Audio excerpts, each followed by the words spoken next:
Welcome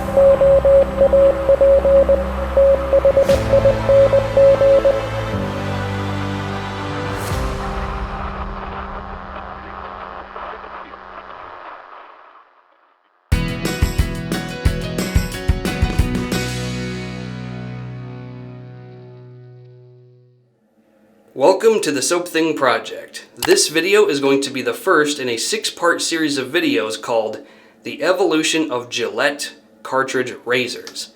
We're going to start with the Gillette Techmatic, and that is going to be followed up by the Track 2, the Atra, the Sensor, the Mach 3, and then the Fusion. Because every razor that's been released from Gillette since the Fusion has basically been an evolution of the Fusion. So that's where we are going to bring this story to a close. If you are intimately familiar with Razor Emporium, then you'll know Matt Pisarcik did a very good, very long series of videos on the history of Gillette razors from 1903 all the way up until the Techmatic. And he did a really good job. I really enjoyed that series, but he stopped at the Techmatic. Well, if Matt Pisarcik isn't going to finish the story, then damn it, I will. So let's start with the Techmatic. We're going to start right where Matt Pisarcik left off. Here it is right here. This is a Gillette Techmatic. And these were made from 1965 till about 1971. Mine is an L3, so third quarter 1966 for this. These razors are kind of finicky and not really confidence inspiring. I know a lot of them have issues with the cartridges not wanting to stay seated. Mine actually has the exact opposite problem. It won't unseat very easily. I have to really kind of pull it out of there, and I'm worried that if I do it too many times I'm going to break it. There does look like there's a part on the handle that maybe seared off. It's hard to tell. You can kind of see up in there just a little bit. Date code is right here.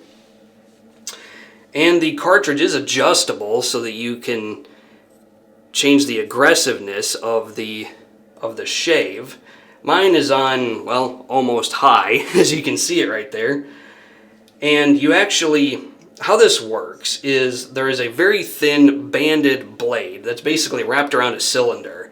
And you take this adjustment knob right here, which goes like this, and when you turn it, it turns the band so that a fresh band of blade is exposed to your face now. So you do so many shaves and then you turn the band and it exposes a new strip of blade to you. It's really interesting how they did this. I think it's a little more complex than it needs to be. We'll talk about this more during the shave. But it's an interesting razor. This is the only razor in the series that I have not used before. This is my first time using this razor, and if I have anything to say about it, it'll probably be the last time for a variety of reasons. One is it's kind of a mess of a razor. I've heard that it doesn't shave very well. Plus, this is the only razor where you cannot at least get new cartridges for it. Every other razor in this series, they still make cartridges for. So yeah, this razor is not long for this world no matter what. So that's going to be the Techmatic. We'll talk about this more during the shave. Now, I chewed over what exactly do I want to shave with. And I came to the conclusion that I should probably use the kinds of things that people who shave with these razors were using. So for the first 3 videos, we are going to use Gillette Foamy, as you can see right here, and we are going to use Afta for the aftershave. Believe it or not, both of these products predate the Techmatic. Gillette Foamy has been around since the 50s, and I seem to remember seeing advertisements for Afta dating all the way back to 1961. So, and the razor wasn't around until 1965 and was made until 1971. So that is going to be the hardware and software we're going to use for this shave, so let's get right into it. This man will do something you shouldn't try. He'll shave in less than 25 seconds to test the Gillette Techmatic razor. No razor can guarantee it'll never cut you, but Techmatic is made to reduce the risk. Techmatic is lighter on your face. Techmatic has an adjustable cartridge and a razor band with no corners to cut you. That's it. A good close shave in 16.8 seconds without a nick or cut. Gillette Techmatic. It's tough on your beard, not on your face.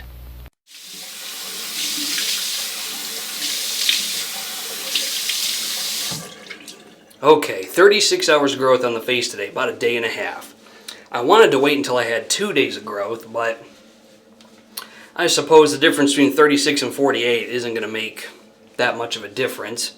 I will say that if you're going to use Gillette Foamy, you really want to make sure that you get the excess water off of your face so you're not just dripping wet with water. You want a damp face, but you don't want your face to just be soaking wet, because Gillette Foamy will tend to dissolve.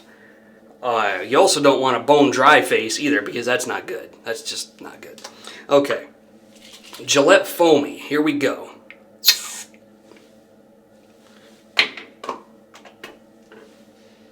Now I actually really love the way Gillette Foamy smells. It's got kind of this, aroma chemical, barber shoppy sort of scent. I'm not sure if it always smelled that way, but I like how it smells now.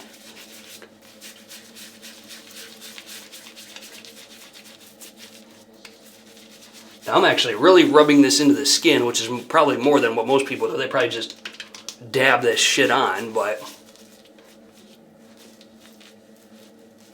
I'm going to put a little more effort into it. I'm also going to do multiple passes, so I'm not exactly shaving the way I think most people shave, but hey, it'll still be an interesting experience. Okay.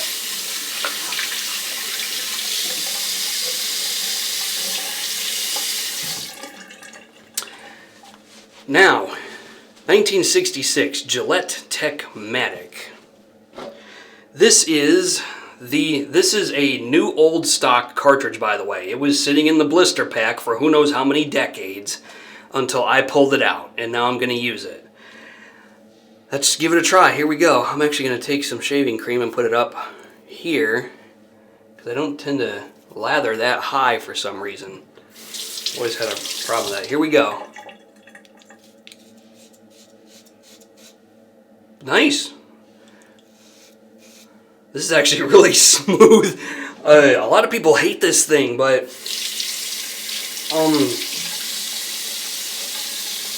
it's not even that mild. This thing is fine. Really smooth, close shave on the first pass. That is nuts. That is just craziness. I didn't expect it to be this good.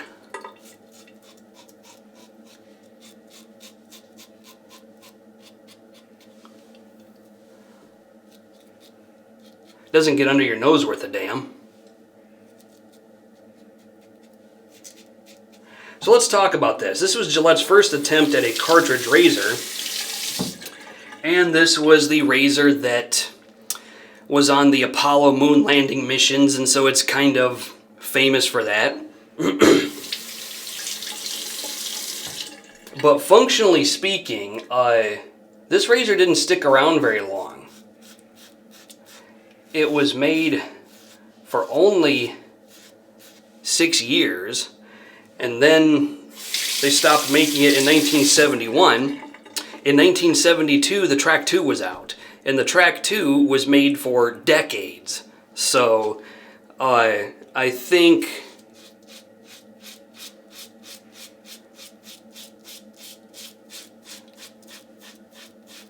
Gillette pretty much learned their lesson that they needed to simplify the design.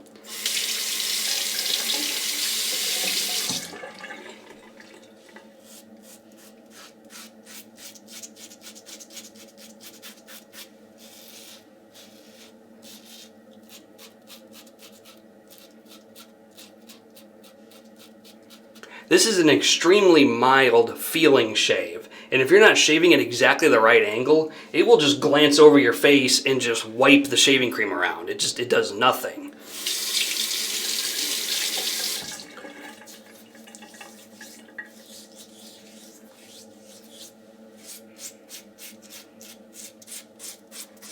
on the Apollo moon missions, I'm not sure exactly how they shaved. I seem to remember an article saying that they took brushless shaving cream, which would make sense because you don't have to have any extra equipment. You just you just squeeze a little bit of this goop on your hand and just rub it into your face. So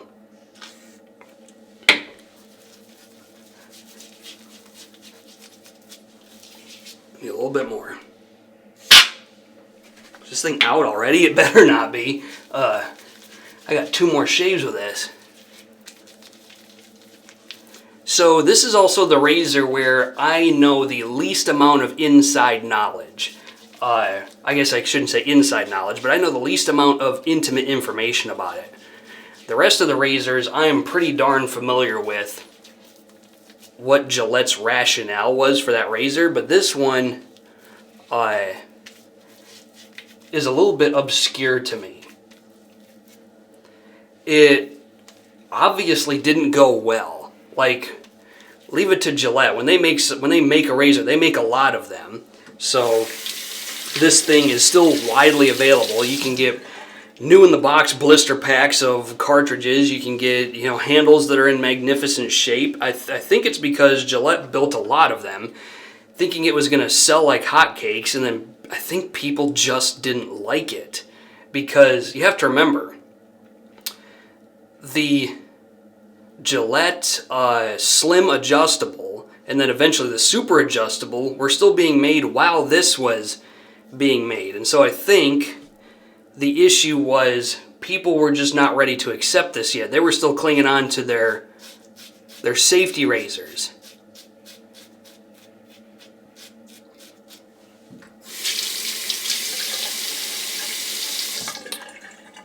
And then when the Track 2 came out, I think that razor was too good to be ignored. And so word of mouth started to spread.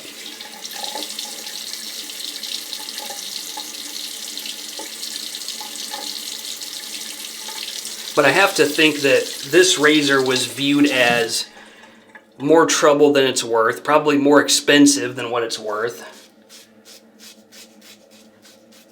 more complicated than it needs to be.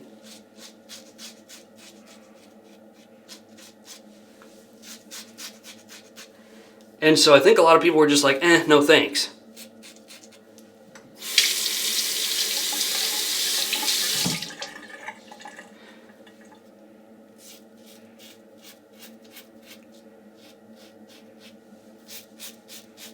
This razor does have an insanely narrow approach angle.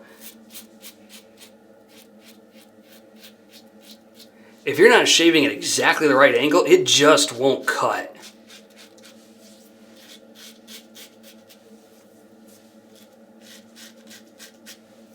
So I think this thing incentivizes a lot of blade buffing.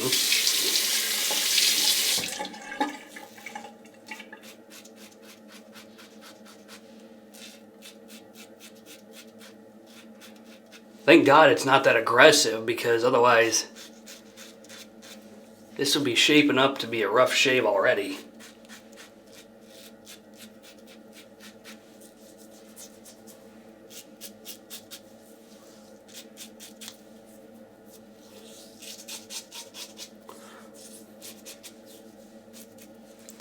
I'm shaving against the grain, which is something I don't normally do.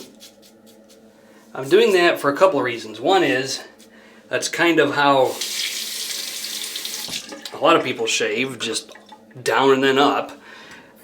Plus, I have a feeling that this razor would be too mild to shave across the grain like I normally do. I think I would just be spinning my wheels and not getting anything at all done. So, looks like a good shave though. No irritation.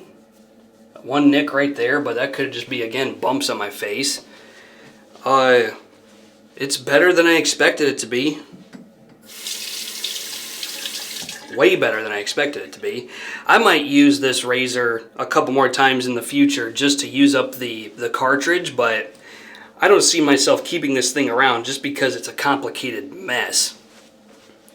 It is interesting though. It does feel like you're shaving with a piece of history. Like I said, this razor has been in space, and I know other razors have been too, but I think this was significant for a lot of reasons.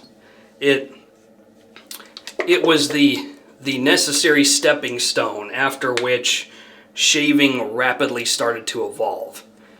All right, let's do the aftershave skin conditioner. They don't even call it a balm. And this is a goopy kind of zombie green, almost snot kind of stuff, for those of you who are not familiar with Afta. Oh, I love the way it smells though. My dad used to use this a lot. Wonderful aftershave balm for soothing irritated skin. Not that I have any irritated skin, but if I did, this is actually, if I have like a nasty, extremely rough, like razor burn kind of shave, then I'm using Afta to soothe my skin and make it feel better. I don't know why, but this stuff works amazing for that.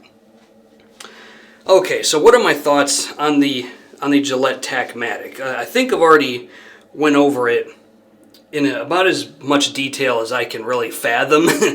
This was and is a necessary stepping stone towards cartridge razor shaving. I just think it was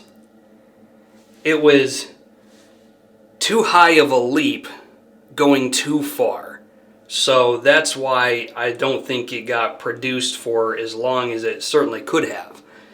But you also have to remember that up until then, Gillette had been going through this weird cycle where a lot of razors that they were making only had like 3 or 4 year production runs anyway. Like the Gillette Fat Boy, for example, was only made from 1958 to 1961. And then they moved on to the Slim, and that evolved into the Super Adjustable. And then you had razors even before that were only made for 3-4 years before they changed up the design. So this was, I think, Gillette's last razor that was really doing that. That was kind of an evolutionary step in a small number of years. Because every razor after this, like the Track 2, the Atra, the Sensor, the Mach 3, and the Fusion were all made for a very long time. Like the Track 2 was made from 1972 until the early 2000s. The Atra was made from the late 70s until the late 90s. The Sensor was made from 1989 to the late 2000s. And the Mach 3 and the Fusion are still being made. So yeah, it's interesting that this is Gillette's sort of last evolutionary product where it was released to the market for a short amount of time. And I think we've pretty much figured out why. Is because it was just an over-engineered, over-complicated kind of mess of a razor.